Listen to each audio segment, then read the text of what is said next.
Students, welcome back to our YouTube channel सर्वेस study.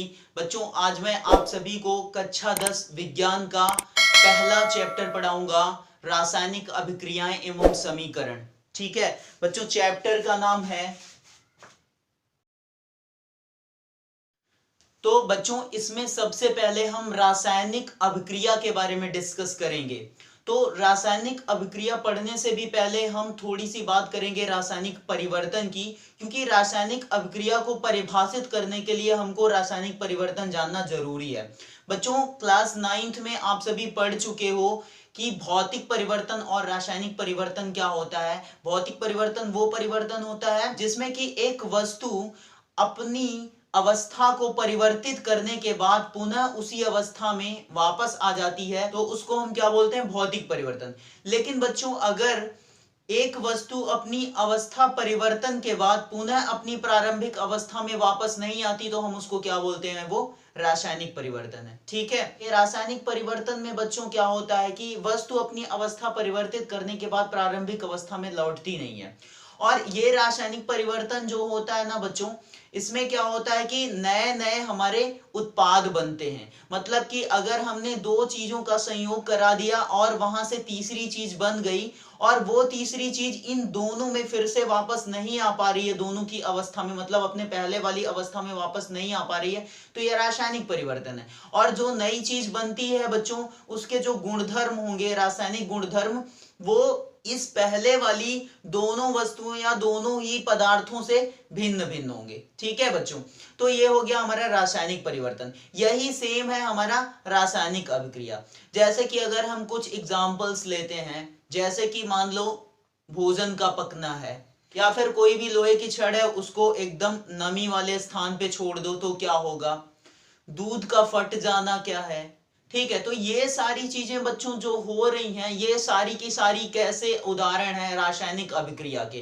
रासायनिक अभिक्रिया किसको कहेंगे बच्चों की, वो अभिक्रिया जिसमें दो या दो से अधिक अभिकारक आपस में संयोग करके एक नया उत्पाद बनाते हैं, तो हम उस अभिक्रिया को क्या कहेंगे, रासायनिक अभिक्रिया कहेंगे। और बच्चों, यहाँ पे हमने जो नया उत्पाद वाला शब्द यहाँ पे जोड़ा हुआ है, उसका मतलब केवल इतना है कि ये जो उत्पाद बनेगा ना बच्चों, वो हमारा क्या रहेगा, एकदम नया रहेगा अभिकारकों से। मतलब कि जो ये उत्पाद नया बनेगा, इसके जो गुणधर्म होंगे वो अभिकारकों के गुणधर्म से बिल्कुल अलग होंगे। ठीक है, तो रासायनिक अभिक्रिया की हम थोड़ी सी यहाँ पे परिभाषा लिखते हैं कि रासायनिक अभिक्रिया क्या है।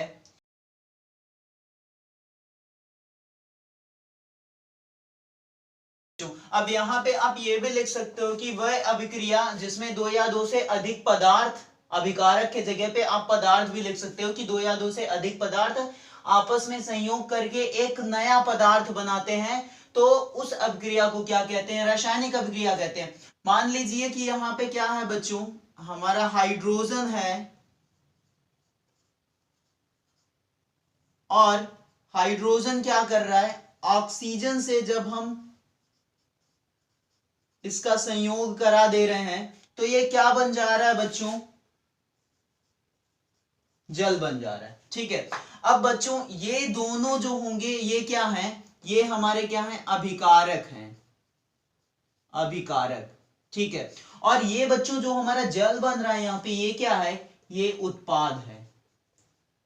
ठीक है, तो बच्चों हम यहाँ पे आपको ये समझाना चाहते हैं कि ये जो नया उत्पाद बना हुआ है, नया पदार्थ बना हुआ है जल, इसका जो गुणधर्म होगा वो इन दोनों अभिकारकों के गुणधर्म से एकदम अलग होगा। ठीक है बच्चों, अलग होने की वजह से ही हम इसको क्या बोलते हैं, रासायनिक अभिक्रिया बोलते हैं, या फिर रासायनिक परिवर्तन बोलते हैं। ठीक है, तो आई होप बच्चों की आपको क्लियर हो गया होगा कि रासायनिक अभिक्रिया होती क्या है।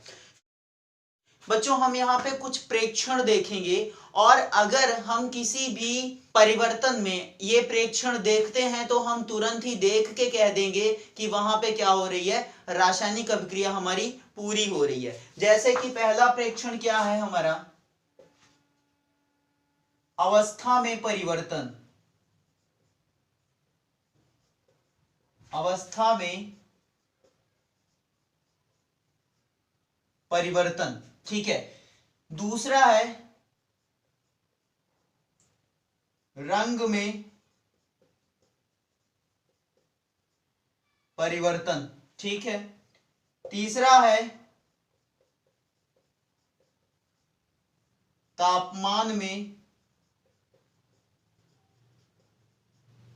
परिवर्तन, और चौथा है बच्चों गैस का निकलना या उत्सर्जित होना, निकलना, ठीक है बच्चों।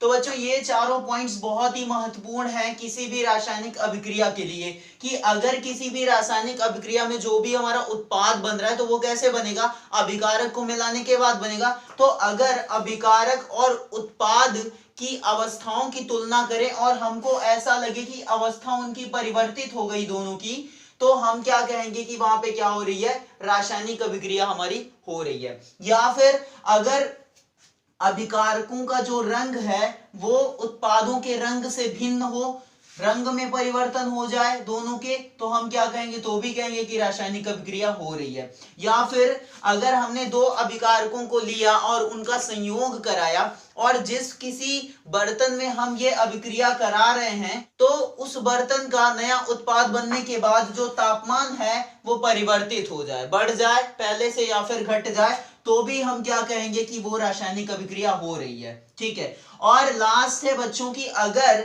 किन्हीं दो अभिकारकों को मिलाने पर जो हमारा उत्पाद बन रहा है तो उत्पाद के साथ कोई ना कोई गैस अगर निकलती है, कोई गैस उत्सर्जित होती है, तो भी हम क्या कहेंगे कि हमारी रासायनिक अभिक्रिया हो रही है, ठीक है बच्चों। तो आई होप कि ये सारी चीजें आपको समझ में आई होगी। चार ऐसे प्रेक्षण है बच्चों जो कि अगर आपको कहीं भी दिख रहे हैं किसी भी क्रियाकलाप में तो आप तुरंत ही बोल सकते हो कि ये क्या है, रासायनिक अभिक्रिया हो रही है, ठीक है। अब थोड़ा सा हम इसके उदाहरण की बात कर लेंगे। जैसे कि बच्चों पहला क्या है, अवस्था में परिवर्तन। जैसा कि आपने एनसीईआरटी की किताब में पढ़ा होगा, वहां पे एक प्रयोग दिया है बच्चों, क्रियाकलाप, जिसमें क्या कह रहा है कि अगर हम लेड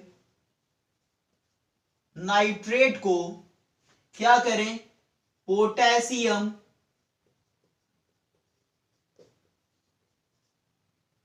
आयोडाइड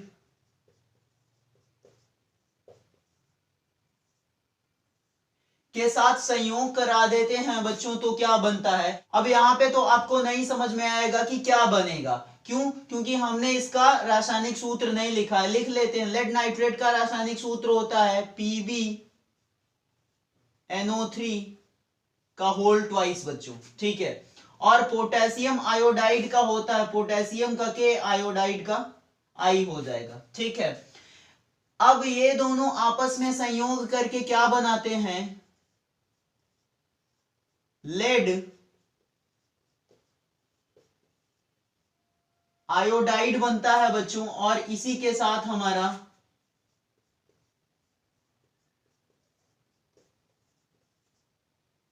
पोटेशियम नाइट्रेट भी बनता है। लेड आयोडाइड का रासायनिक सूत्र क्या होगा बच्चों, PbI2, और पोटेशियम नाइट्रेट का क्या होगा, KNO3, ठीक है।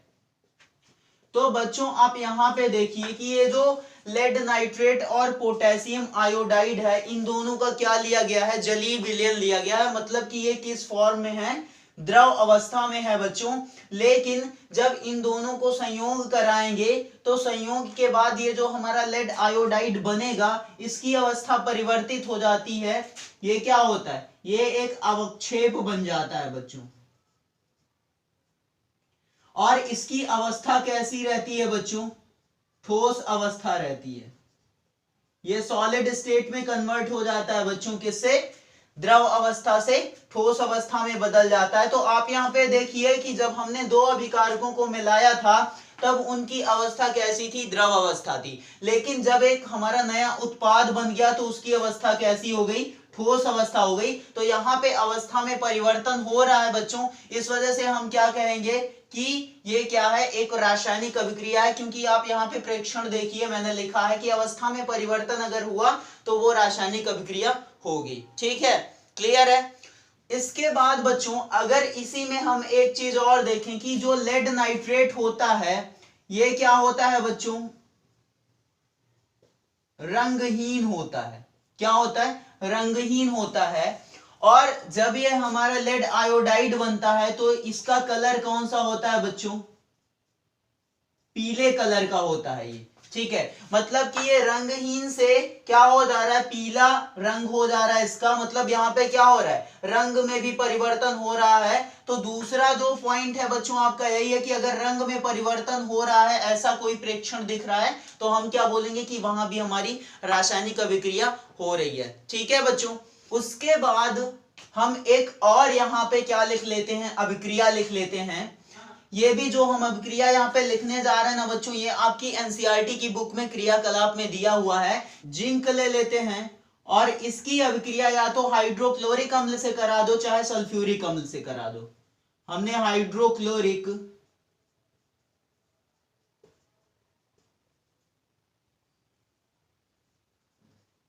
अम्ल से करा दिया। इसका रासायनिक सूत्र होता है HCl और इसका Zn।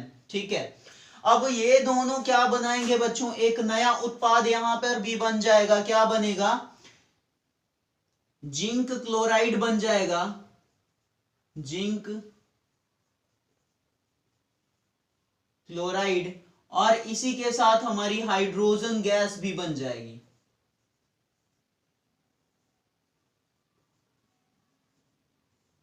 ये बहुत ही फेमस रिएक्शन है बच्चों, आपको कई जगह मिलेगी। ठीक है, दूसरे तीसरे सभी चैप्टर में मिलती है। अब बच्चों यहाँ पे जिंक क्लोराइड का रासायनिक सूत्र होता है ZnCl2 और हाइड्रोजन गैस का सभी को पता है H2। ठीक है, अब बच्चों ये अभिक्रिया जिस भी बर्तन में कराई जाती है, तो जब हमारा जिंक क्लोराइड बन जाता है ना, तो जिंक क्लोराइड बनने के बाद उस बर्तन का टेम्परेचर क्या होगा? तापमान क्या होता है? बढ़ जाता है। ठीक है, तो यहाँ पे क्या हो रहा है? तापमान में परिवर्तन हो जाता है। पहले इसका तापमान क्या था? पहले इसका तापमान मतलब नॉर्मल था, एकदम सामान्य था, लेकिन जब ये जिंक क्लोराइड बन जाता है ना, तब इसका तापमान क्या हो जाता है?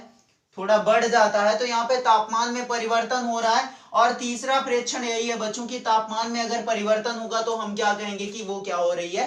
रासायनिक अभिक्रिया हो रही है। ठीक है बच्चों, इसके बाद बच्चों एक और इसी में हम देख लेते हैं कि यहाँ पे क्या हो रहा है बच्चों? जब हम जिंक की अभिक्रिया हाइड्रोक्लोरिक अम्ल से कराते हैं तो जिंक क्लोराइड तो हमारा बन ही रहा है, इसी के साथ साथ हमारी हाइड्रोजन गैस भी निकल रही है बच्चों। तो हाइड्रोजन गैस निकल रही है, इसका क्या रिलेशन है यहाँ पे? आप देखिए कि चौथा जो प्रेक्षण है बच्चों वो क्या है? गैस का निकलना।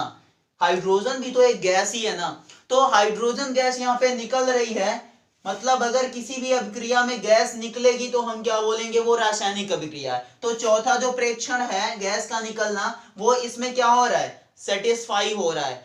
तो ये चारों प्रेक्षण अगर किसी भी अभिक्रिया में, किसी भी क्रियाकलाप में आपको दिखते हैं तो आप तुरंत ही कह दोगे कि वो क्या हो रहा है? रासायनिक अभिक्रिया हो रही है। ठीक है बच्चों, तो आई होप कि आपको समझ में आ गया ये। ठीक है, तो बच्चों यदि आपको डाउट है कहीं पे तो आप कमेंट करके जरूर बताइएगा। कमेंट में ये भी लिखिएगा बच्चों कि आपको हमारी वीडियो कैसी लगी, और वीडियो को लाइक करना मत भूलिएगा। और जो भी बच्चे चैनल पे नए हैं वो चैनल को सब्सक्राइब कर लें, साथ ही साथ घंटी भी बजा दें ताकि नई आने वाली वीडियो का नोटिफिकेशन सबसे पहले आप सभी को मिल जाए। बच्चों यहाँ पे मैं आप सभी को एक क्वेश्चन देता हूं और उस क्वेश्चन का आंसर आप हमको कमेंट बॉक्स में जरूर बताना। क्वेश्चन ये है बच्चों की मोमबत्ती का जलना क्या है? रासायनिक अभिक्रिया है या फिर नहीं? ठीक है बच्चों, ध्यान से सुन लीजिए कि मैं पूछ रहा हूं कि मोमबत्ती का जलना रासायनिक अभिक्रिया है या नहीं। इस प्रश्न का उत्तर आपको कमेंट बॉक्स में बताना है। ठीक है बच्चों।